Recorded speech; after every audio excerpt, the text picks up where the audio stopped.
Yasin ada andi to min dewdi minima gelen dañan mi 20 ans ha odo moma en fait min cikkumi tan ka jeddijo hakkunde men Aissata nenam resni kam Aissata et début mariage amen ngara njima mi perdu mi les contrôle e nder dum don Aissata tikki yehi lawol mum Allah yam yiddema tagi mi abboyaki Aissata ha odo jamanu mi anda holto woni donc firti ko somi wi ma tan mi yidani ma ko fenande won don a jarani kam woppude jeewa mi ciagal dum don fof ko gededi tan jin mi andude primo ko tagi bida kaledo min mi wona bamma holko pusma hen dum jin mi andude deuxièmement holko pusnoma ha jitta posane ada wada dum e nyamdam pour yumi may min ha joni mi donkumi tan famde holko saabi dum parce que min biyan mi ko wona Yasin won do peut-être qu'à changer peut-être qu'à nata je sais pas comment l'expliquer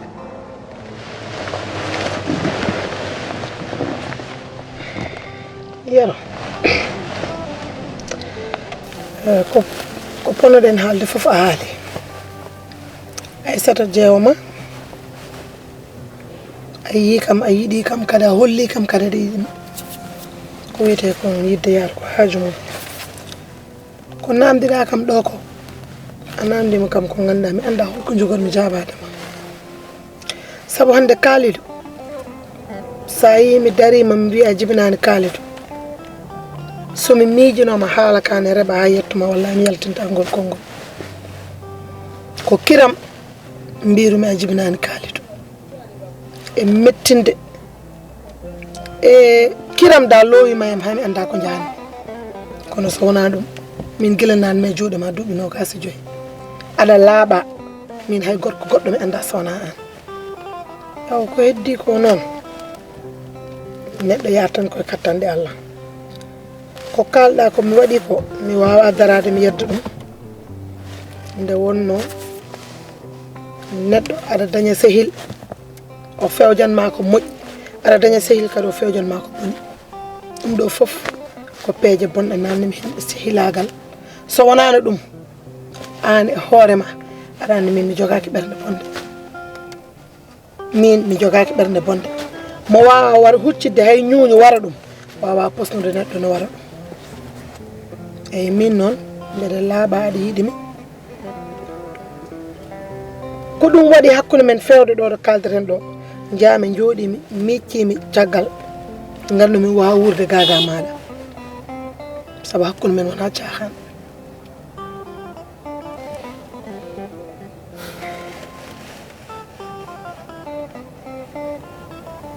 Yasin est-ce que ɗa andi muri yinma ha joni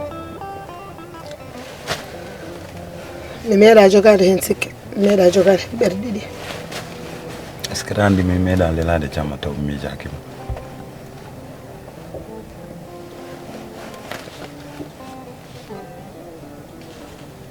Yasin est ce que aɗa siftoro ko goppimi e sababu nde maɗa tagi aɗa siftoro ɗum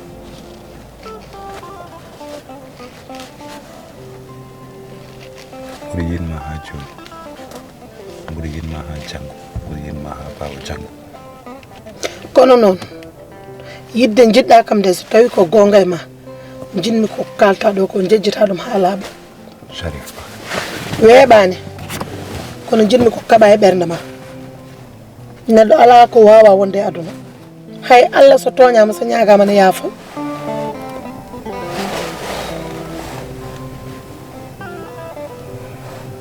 je vais y réfléchir je vais y réfléchir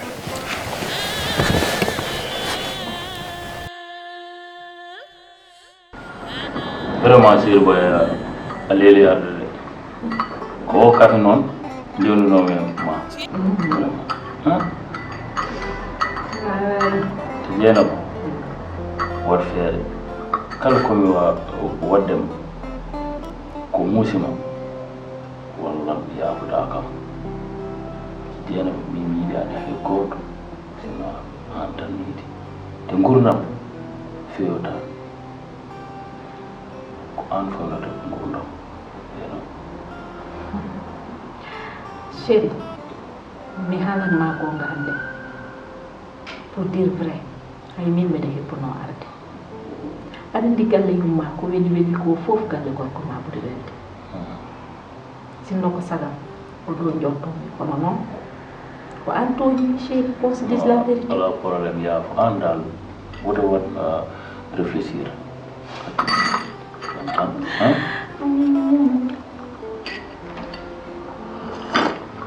aɗa andi base dewgal ko confiance base dewgal ko gonga kala to gonga ala hay nokku yaata ko ɗum tan chéri kamɓe wona weliya toro min tan e nder galle o tan min tan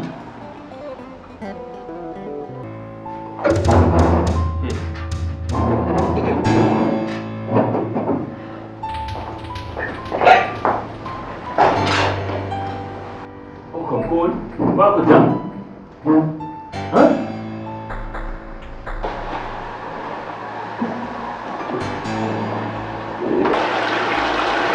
anu ɓe ko woni ha jeena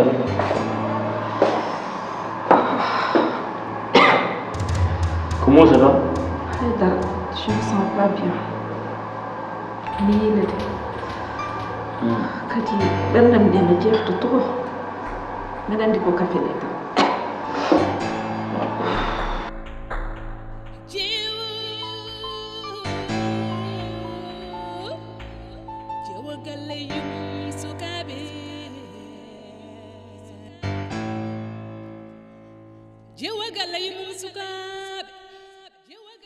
Sabu kay ko dewgal woni faroma hayo jewo galle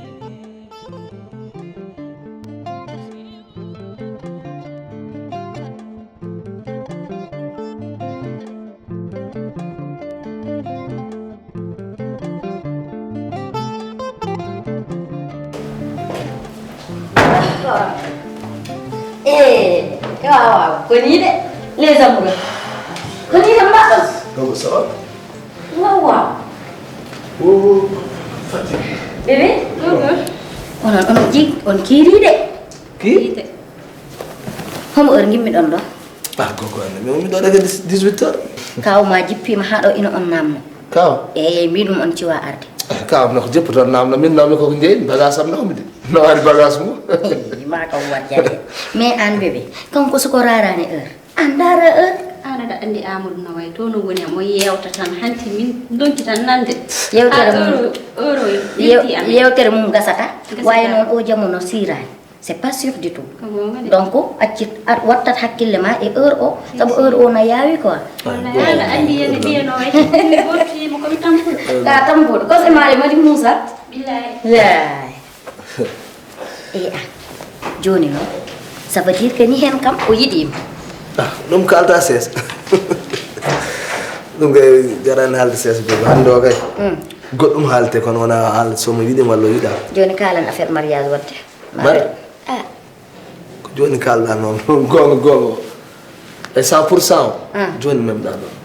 mbaɗen mariage o gotol une bonne fois pour toute min mbaɗi gogo ko onon mbaɗata eyyi minen ko wonno fodde min mbaɗi min jiɗɗodiri komin enɗam mais onon woni mawɓe onon dogata hen ko rewi Allah jokki en ɗam inchallah mami waɗi hen kaddi bawalam te somi wi'ima mami waɗi hen kaddi bawalam tan haɗa kam foti gumti ana aɗa wawi ɓuuri ɗum nan ƴon noon mami daro hen kala ko fotmi darade hen ha foof hanto newo comme no jiɗirɗon ni ngano ko ɓiɓɓe ma ɗiɗo de saabu ɗum tan ina weeli saabu han haɗa wawno yah jiɗoya janam kay yah yiɗoye janam Allah heeɗi kam hen eyyi way garɗon jiɗodirɗon saabu on foti yiɗodir koko ganaɗa Allah waɗi ndewɗon hen ɗum ko yettude Allah noon ko yettude Allah gogo tino dar hen noon hanti affaire o yawa noon ɗum kay ko tout de suite par ce que seeɗan heewi ɗon en gadda ko nattata e hakkille ma ɗum noon jaawi boy o ko joom suudaɓe mbimi avant tout ko min guel ma artir hakkille ma eyyi min guelam kay kono ɓi kawma min guelam gogo ɗum gandama ɗam taw yoma dow sam kay Amadou aɗanoytako jenguiɗe e sukaɓe hankkadi ɓe jiɗodiri gasi ala ko neɗɗo wawi hen hana valide tan haale makko ça fait 1 semaine 2 semaines omoni o sellani wiyimo yo yaa clinique o sali yaade omonino o foti yaade hôpital o ndaara ballo makko janden sam o duuti ga nana e téléphone o wat sees mi addanoma téléphone o ndaara Tidiane oɗo tinani a haalnima ka cowiɗo mariata oɗo haalka ɗum haalani mi oɗo miɗe haalanamo ɗum ono wayni ganduɗa ko ɓiɗɗo tan o yiɗi nden o tampinat kam wonta dawde nde o fini ko jorta koye saran temi ala ɗum wattake jeerno haalnamo gonga wima ka cowiɗo o nawma hôpital mbaɗa visite aji ma daña carnet ma ordonnance uji ma aɗa yara correctement an kay aɗa andi ko soyneto noon so saami aɗa andi ɗum mi hoccat ɗum ɓooyi mi waɗi ɗum ɓooyi aɗañi carnet mo mofti carnam waɗi visite amen tout ɗum kay wona ɗum kalantemi laaɓi ɗiɗi wadde haalnuma ha ɓooya sa haalnanimi min mami haalnuma aɗa suusi ɓuura suusi ko ɓuuri ɗum non non ha ɓooya fattan ha ɓooya haalnuma jom sirde mariat dar affaire o nani darta wallahi anna jara aɗa holla kam ɗum gasa ala fof ko hollata kam ɗum ay joom suudu ma oɗo ko reedu man mariat an accu ko kalta ko aɗa andiri jaaha man haydara heɓanimo aɗa andiri mi jaaha o mbimami ko reedu kanko yo wiyatama haydara ha o wadda kono ko reedu min wima noon jeero ko gonga si papa ko gonga jinnomi ko waddema surprise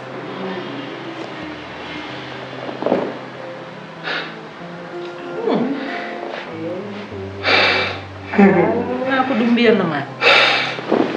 papa oɗo way oyata artir hakkille ma an ko ɗum duweto ɗon ɗum ñagato noon des années et des années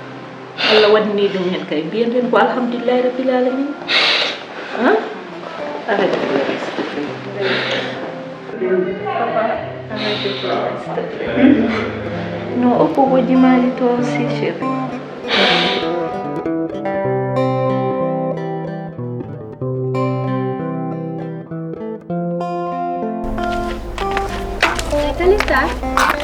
Kalista Yapo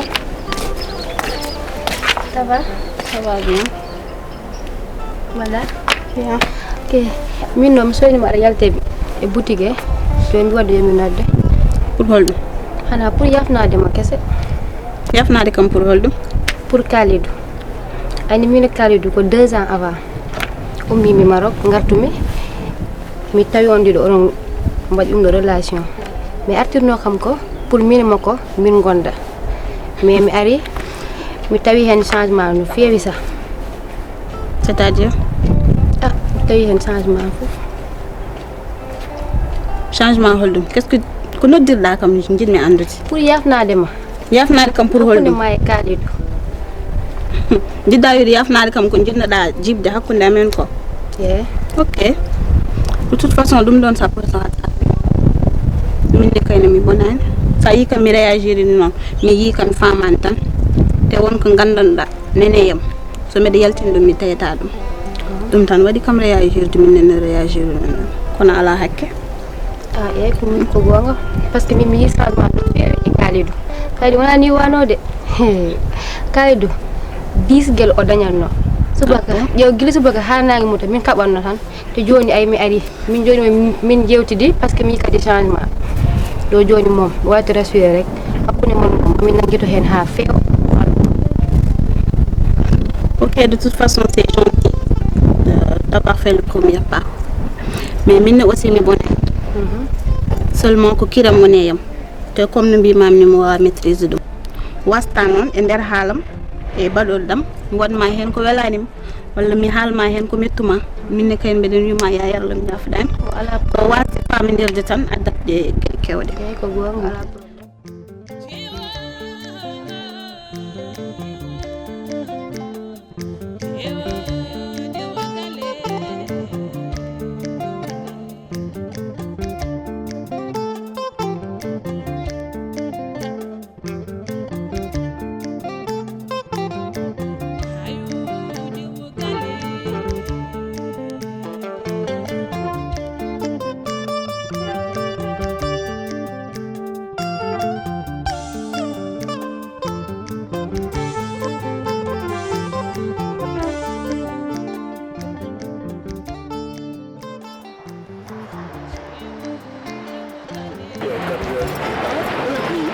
nañu toog ba ngoon yow nga bàyyi ba heure bi ci suba si naan mën a ñibbi mais mën nañ fa toog ba ci kanam toog ba ngoon lu ñu toog a wantal ay satan me encore yow ay sata tax nga indi man heure bi bien sûr ay sata kay tagi mar tuddi jowa mbaɗani mi toon ay sata ne heɓɓe jooɗi mi jooɗo tan mbiɗa fottini guitte toon mbiɗa ndaari yimɓe mais nga bàyyi ma fa nga waaye tamit nga ay sata mi bu mu tax nga jiital ma indi ma fi jiitalata kay ka deeno galle kay en jaltidi kay artan ndena liggéey ma joo voilà min mi reere ay sata yow nag maa ngi bëgg gëm naa ne nag yow mii nekkatoog sa xel de yow mii dangaa bëgg gone gi de tagi bëgg taw mbiɗa bëggimo kay bëgg kam yewti ɗo on ka tinani fo on a tinani affaire mariage o min jaggi dat ka wi min kaalidou mbaddata yow aysata e kaalidou minen mbaddata mariage go kaalidou kon kër gi dina neex ni nekkat kay mi resa aysat kaalidou resa tuuba kel muɗum kalista e waɗi mariage nelawma goto wallahi jum wallahi loolu de lu neex la aysat joni yiɗi kam joni kay ari on kay kontaan nga jamono yi kay ni ma la gisee nii ngay soppeeku ni changé kañum waɗimi ni ñanden honko kewi ka tinani bo ɓurimi welde ko ñanden mbeɗa jooɗi tan mi tinani tan ancien guelam deɓo guila dar so ancien guel tan waɗimi appelé a mo wala téléphone eyyi mi tinani jaltimi téléphone o mbeɗa wiya alo ni tan aysata bifti téléphone o tan wimo e mir tel ay te doro ko dor Allah hedda hen no wiɗum tefe mir tan an keɓmi pelsir a billahi wallahi affaire o welimi tellement ko ƴetti téléphone am o hel dañce mbég noon yo de yegg mi yettima kay par ce que ɗanni no yiɗi mi annomi ay ndar ay ɗo yana miire tan tef ki kay to yakkuna o wi tef tan mbimi alhamdoulillahi rabbil alamin ay sata yiɗi kam ndeysan mo yiɗama yiɗatama bugul sa day fiire toon kay a to min woni lahjoni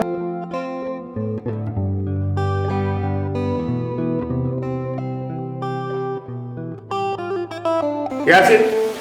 Naam kak. Hargai.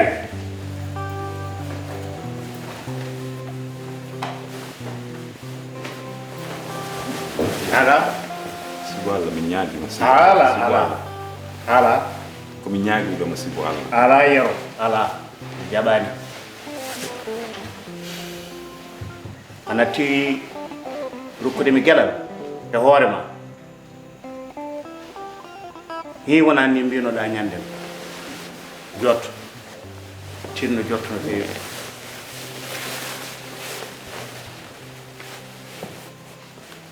min nodduma noddumi yaasi o mo jiiɗa ma won joni jonte tati o yaltata galle o an ko jonte ɗiɗi mbinoɗami yomi rokke hande noon ko mawɗo mon kellifaaɗo mon kilifa mon haaldete mon wonko jeyɗon e koye mon kono wonko min jeeye moɗon onon ɓeeɗo jonte ɗiɗi mbiyanoɗa hande eɗen gone e jonte tati a dañi fartange miijaade miiccaade ko kalɗon nden ko ñanden ɗo ene nder galle kanko oɗo ne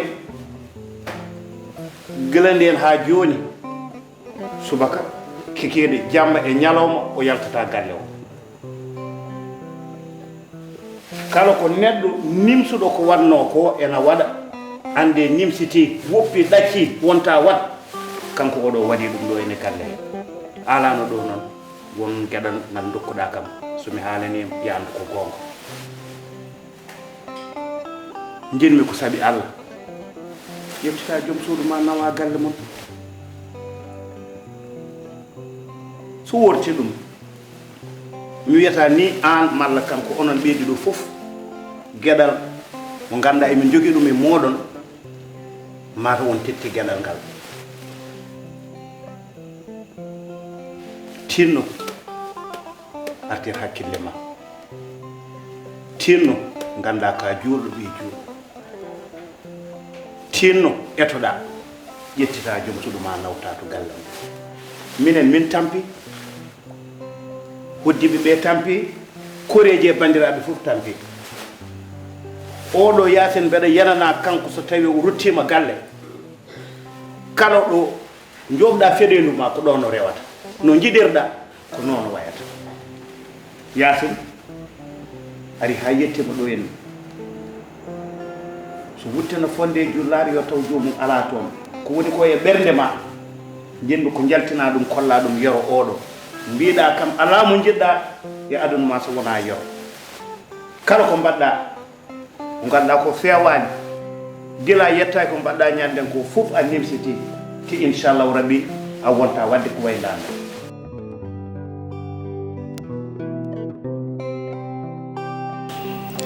holko saabi ɗum holi fof ko saabi ɗum holko saabi o bone et pourtant nde ndesanmimo nde ko min tan ñaatno kono o meeɗa wadde ko bone hande mi yoɓe jawdi mi yiɗa arde mbeɗa bonna aduna makko holto Allah woni e ɗum elle tan mi wona julɗo hande mi yejjiti simore nde Allah wiyata iza zulzilatul ard famal yamal misqala zarratin khayran yarahu wamal yamal misqala zarratin sarran yarahu kala gurɗo ko maayo te so maayi yoɓat quelle mouche m'a piqué. Allahu akbar. Allahu akbar. jenmi ko kalana yoro ko woni koye ɓernde ma eyyi kaw min haala mi hewata hen saabu kala ko ponnomi haalde mi haali eyyi kono jinmi ko kala ɗum e yeeso yero anda kanko oɗo mo kalden kanko yero oɗo ene ala fof ko majji hen saabu kala gila nden ɗum waɗi ha ɗo ɗo kalderen kala occasion mo dañmi pour yidde yiidemo tengtinde mo yidde hakkude amen mi waɗi ɗum kala to rewete mi rewi kala occasion mo gandumi o somi rewi ɗum mi yimo waɗi ɗum onon ko heddi ko noon mi wawa wiide ko ɓuuri mi nimsi saabu hande so tawi munino ko à refaire nden mi ruttito ha caggal kono noon mara ko noon Allah ñawro ala fof ko majji hen yo woppu joom suudu ma oɗo ummo o diccoye yeeso ma o tottuma jungo o yaafnoma neɗɗo wawa dañde ko ɓuuri aɗa yarlo aɗa yaafo so neɗɗo wima noon noon wodanma annene ko yarlade e yaafade ko heddi ko onon baddat ɗum to galle mum to en pewnon ha feewa aduna wallo fof setto ko wanno ko waɗi kono gelliɗi haydara gaynaki hen tinno badiraguelam tin aɗa andi so neɗɗo yii mawɗo kellifaare poɗɗo no maɗa ni ena haaldi ena yaltina gondi ɗum firti ko gilli gonnoɗo e ɓernde muɗum ha joni nanɗon gilli noon ma ndene aduna weeɓani aduna no satti ha maayi hay so tawi onon ɗiɗo on jiiɗi fewnu guila e nder galle ha ko taari galle ha e boowal yimɓe bonɓe ene daari ene bonna hakkude yimɓe ngande wona onon sinno ko onon hay goto e moɗon woyata kono son goyi tan ko gilli ɗi no keddi wonde intact ha joni gilli ɗin ɗon noon alay saago nde noon tinno yafir mo sabi Allah kako mbiɗa andi kam mbeɗa andi te mi añatamo ha Allah kira ɓuuri yiɗi mo mboɗo horsinima ñanden mi haalnimama ɗum ɗo mi runko ande holko tagi mo wadde ko waɗi ko seyɗani ala ɗo heƴani seyɗani ala ɗo heƴani tinno yaforo mo sabi Allah yaafimi sabu Allah e nelaɗo mum e sababu nde maɗa ummode wino wonta wonde yasin e yoro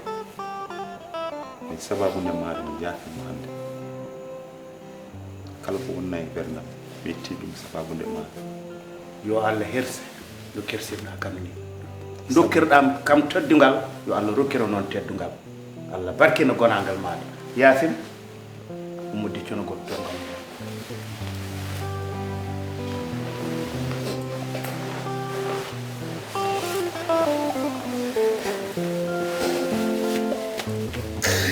This